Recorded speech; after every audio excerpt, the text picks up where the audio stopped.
Hello mga ka-GPTT, Global Pinoy Travel and Tours, mga partners.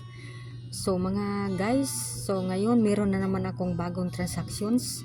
May bumibili na naman sa akin ng ticket bound to Iloilo.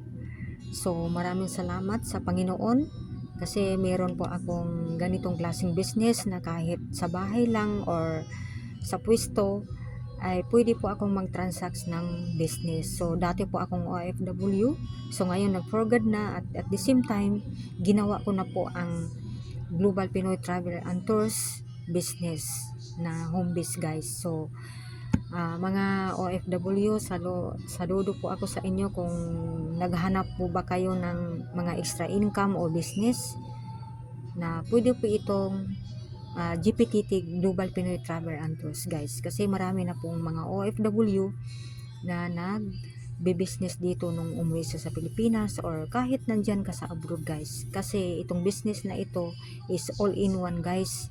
Remittance, bills payment, loading, insurance and ticketing, local and internationals. Alright, so thank you for watching.